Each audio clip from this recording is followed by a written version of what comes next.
voilà kanga misunayo tolingi to sambela nzambe ozokende yebisa nzambe merci mpona ngonga oyo kitoko akabeli biso ya kozala na pema na bomoi tosambeli na kombo na Yesu.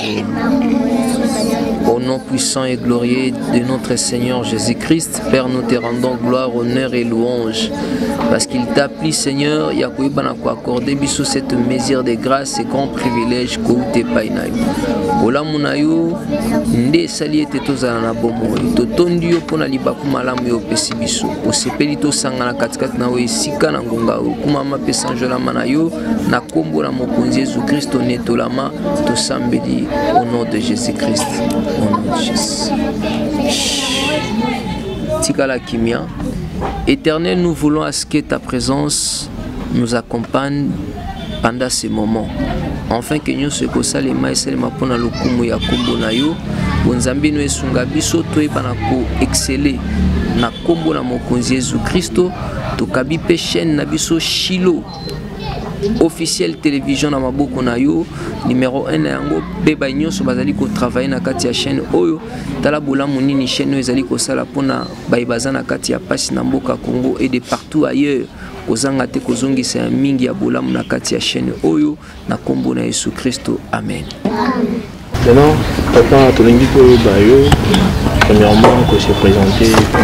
Merci beaucoup. Moi c'est monsieur Kanda Cédric Oyazali, responsable fondateur et orphelinat Cœur Affligé, abréviation nango ezali Oka na mboka Congo na ville ya Kinshasa na commune ya Kisenso na quartier Mission na avenue Matadi numéro 3 ou référence nango ezalaka Madimba chemin. Donc eza mukumba kolo apesi biso ya koyeba na kovivre na bana oyo na se ya moi bazali tata azate mama azate basundolama babwakama bafinga bandoki mais kolo aponi biso akabeli biso motema ya kovivre na bango. En fait nabomba yango te na lobaka likanisi e baninga tango oyanga pe tata kufaka ezaki penza likanisi ya orphelinat te mais bapasi otomonaki na vie tant tozokola à un certain moment na se retrouvera pe na balabala.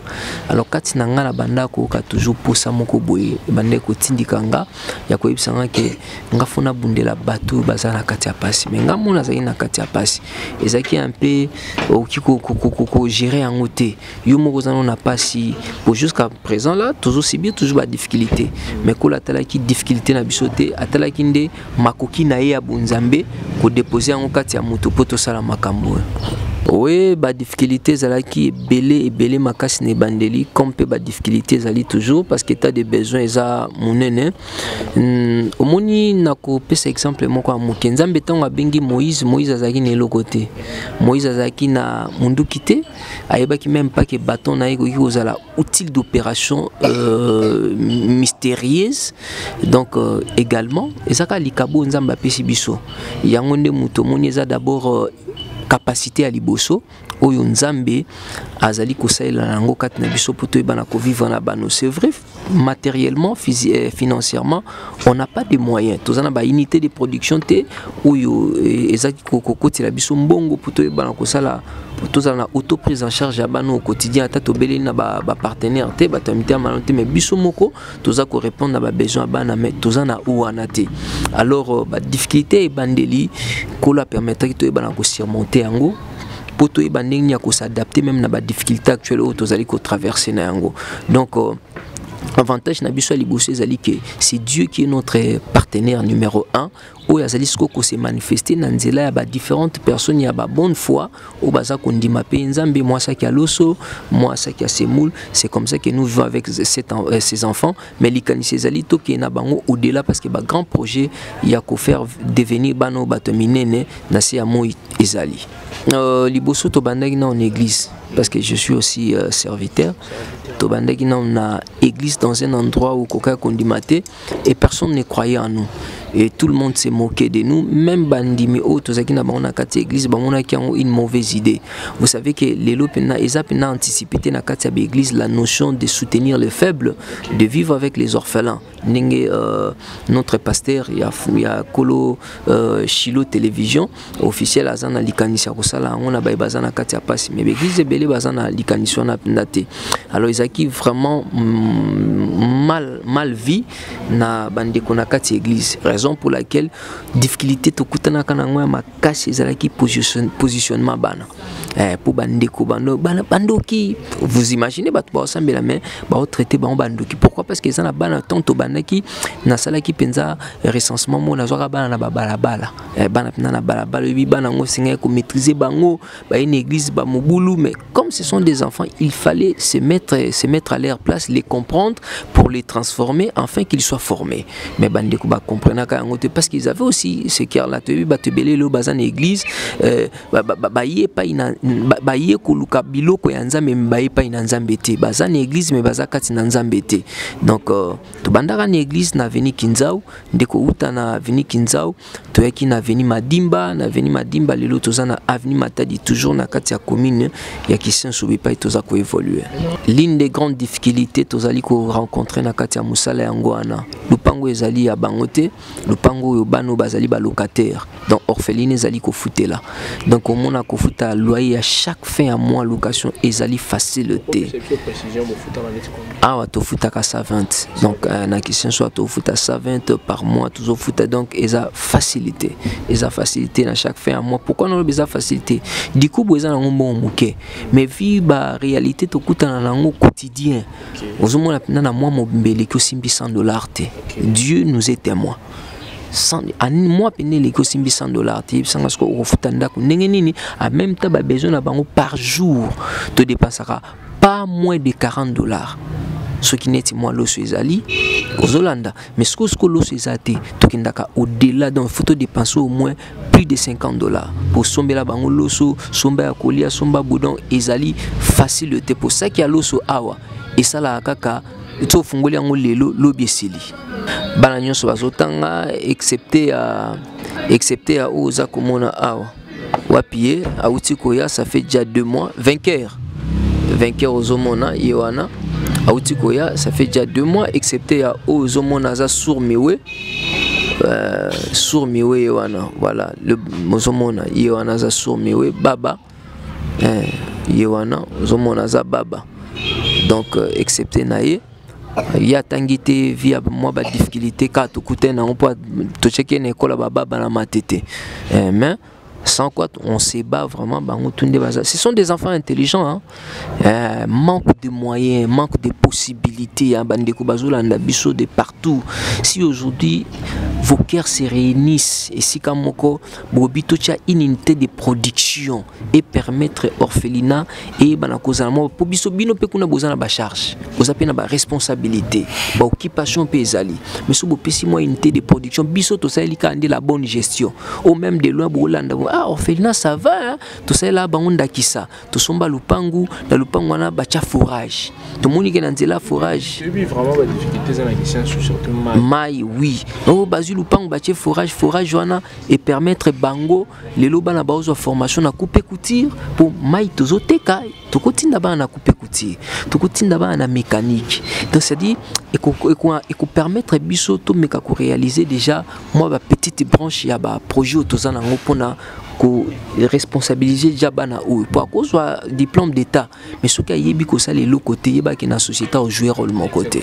Donc yango moni babilo kana zolo bana bombi yango non parce que ça fait partie na kata ba projet, mais ba moyen de mutu eza ko zanga biso ba tebele ba mona ko sunga orphelinat ezaka ko yana saki ya loso ko yana saki ya semoule, c'est bien ko yana saki ya loso saki ya semoule, mais na ebisao outil élément au centre ya ba manœuvre tout a ezali mbongo neti ndeko mso yaka récemment ayo bayo okutana okuta ina moi partie à quiz okuna epe na moi partie à quiz so bakomi boy o ina quiz mais bakuti bana 4 bazaki sérieusement malade moko a regretter komi sebiso moi ezate to tekela ngota bato ba mamo batekaka poto zo mbongo tout ça lisabana o ozomona no état de besoin na biso tout evandi na mbongo. Si on a le moyen pour biso toyebi penda ba toyebi ndeni baliaka na yebi o makuti akataka na yebi wana wakata donc toyebi penda ba besoin o ezali awa faut to toucher branche to kena boto sana bo na koyebi biso que tozali obligé te ya ko s'imposer na bango baza batu toute vie est vie. C'est-à-dire, tant que place au sotolo ba ke lobby baza ba être utile na kati ya société. C'est-à-dire, nous devons leur donner aussi la chance aussi d'avoir les choix. Vous comprenez? Exemple, mususu biloko pene lamba mara batuni bango bolia nini. Bango mo basali choix ba poni ba bite lelo to lia matembele. Bako biso pe lelo to lia soso mozana mbongo ya ndunda. Oko expliquer siko bango non moi soso ba sombeza te mais boke kana mwa ndunda ba panzi Thompson na kati. Thompson a koti na eloko la mungu na mai a koti mamona nité. Donc moi là ba jarwana on évolue avec eux. Bonjour. Bonjour. Vous allez bien? Papa si vous avez mon Ferdinand. Toza na pasi makasi ndeko toza na pasi ndako bande zika tomona sumunte azoya na kati na esi toza na pasi makasi biloko na biso ko ezika bilamba na biso nyonso ezika toza na pasi makasi yana sing batal sungi basunga biso so basungi biso njama atika to pambola ba Aux en classe première.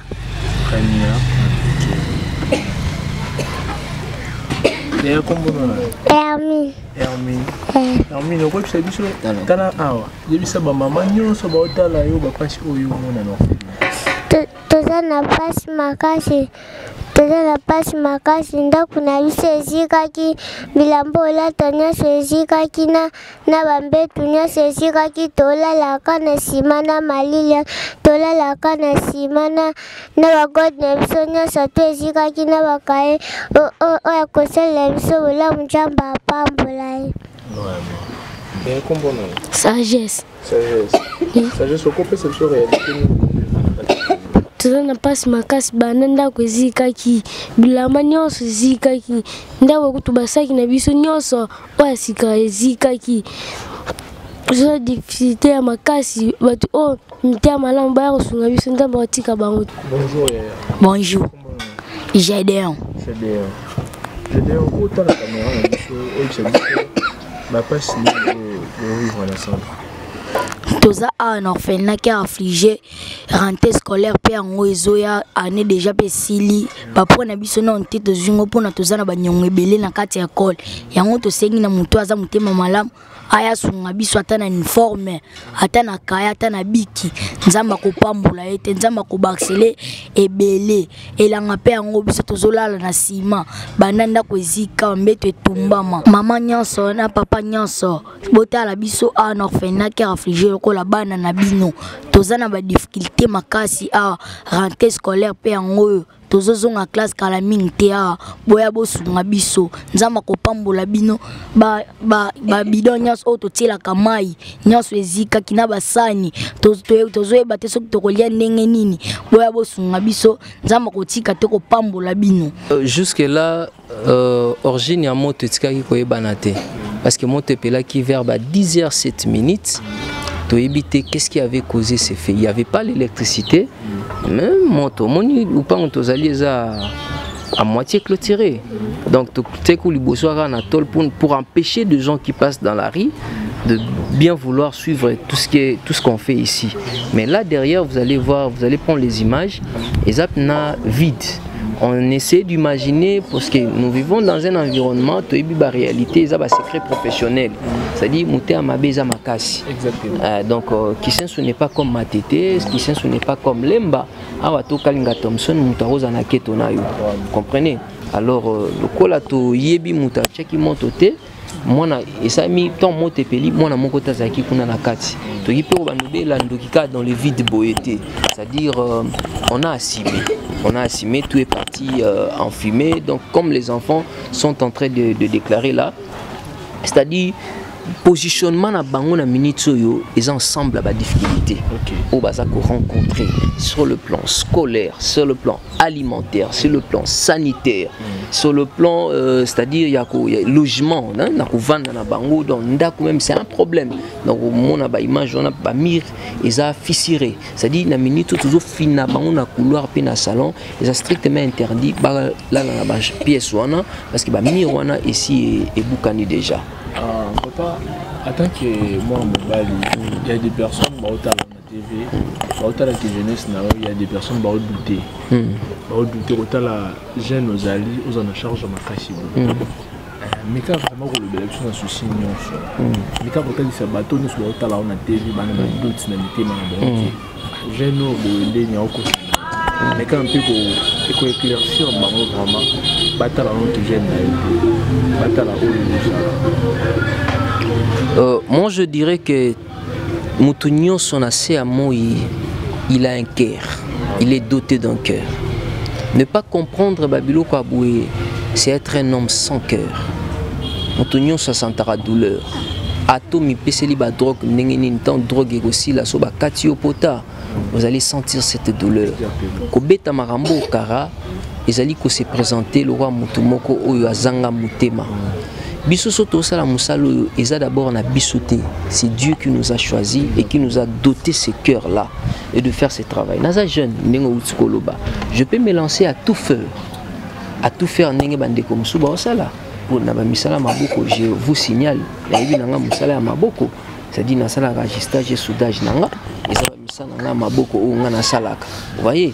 Mais nous avons pris l'initiative de focaliser le résultat à ba moyen na biso wana ko focaliser yango pour le bien-être ya banani ya bana o yango mama ozolandanga papa ozakolandanga. Je sais que vous êtes parents. Qui est ces parents qui peut accepter dormir sous les toits rassasiés Amélie Loko Malonga? Cependant sa conscience lui interpelle que yayobana bali banda yayobana mwana no ya mwasi na âge à 8 ans va coucher na 10 personnes la nuit. Oazuko quand même pas pour se défendre par rapport à son âge. Qui est ses parents accepteraient de vivre loin de ses enfants? Atiki bananae tout en étant conscient que ba oyaye bana ba souffrir. Ce qui bano baza dans cet état, c'est parce que ba parents na bango bi pa ibakenda ba otikala ka kozongate. Également bisope lelo soki tozate, nous sommes emportés par la mort to kozongate. C'est la mort qui a fait en sorte que ces enfants puissent se retrouver dans cet état. Ils n'ont pas demandé à Rosala bitike. Na yo zolanda biso. Elo to senga yo zwaka mutema ya mawa. Zwaka mutema loba ke so bazaki bana na ngai. So ba s'ils étaient tes enfants. Et koyeba ke muto azokatisa mwana oyo azangi baboti balabala un jour bakokatisa pe oyo aye mwana ata ebale parce que toyebi te nini lobi ebombeli biso.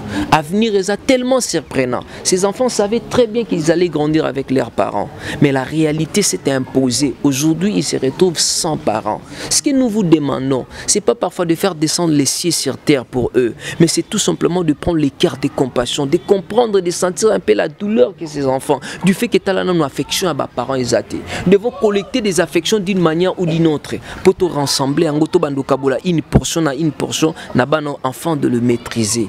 Donc bano bazana besoin de soutien na bino, bana besoin de appui na bino. Ce n'est pas une aventure. Ici nous sommes au siège de l'orphelinat. Vous voyez, nous avons nos documents à nous. Nous sommes reconnus par l'État. Vous comprenez? Mais au fur et à mesure, pour l'État, il va valoriser le secteur où il la musala. Bonjour maman. Bonjour. Comment tu es Kombo na lycée. Comment tu es pas difficulté ni ozoka awa na orphelinat na bana parce que tout le monde est Rolanda. Et nous tous la fofu lelo na mole to dia matembe. Quand nous sommes Rolanda yo qui ko exercer biso la difficulté ni les orphelinats tant que maman. La difficulté est tellement ébélée côté bilamba so beaucoup ko sunga biso ata na machine à lavage pour ne faciliter biso na bilamba do ba biloko ébélé toza na ngote tozanga vraiment tellement biloko ébélé anakat bo sunga biso to lamba msusu semule msu 4 à sac moi semule ça la 2 jours sac à l'eau sur 2 jours C'est que semule là combien 40 000 bon ça qui a le 50 000 bon to sengi na batu nyonso o bazolanda biso o aza mama moboti akoki kosunga biso na basemuli baloso po esunga biso ana Ferdinand. Est-ce bano bana bilamba bien kola? Bazana bilamba bien te, basani eza te, biloko ebele fo ba bidon. Biloko ebele baki kalungu basani biloko ebele eza biso vraiment te basunga biso. Comme vous voyez, moto ninge zikisa kiawa. Donc à esa place nanga vandaka. Quand je reçois les visiteurs, ils viennent, on essaie de discuter en quelques mots ici. Mais il y a un peu qui monte. Il y avait un drapeau, photo, qui on a fini qui boue parce que Zika qui déjà dans la moto, il n'y a pas moyen, il n'y a pas de choix. Ah, les bandes de moni, ils ont accès déjà comment ils ont détruit. Moto, ils ont qui na couloir, ils sont au monde, tout. Vous voyez, non? Pas moins de tout au monde, donc il y avait vraiment du fait, les couloirs, nos hommes. Ah, na kati ya chambre, c'est-à-dire vieux bandeli à zéro.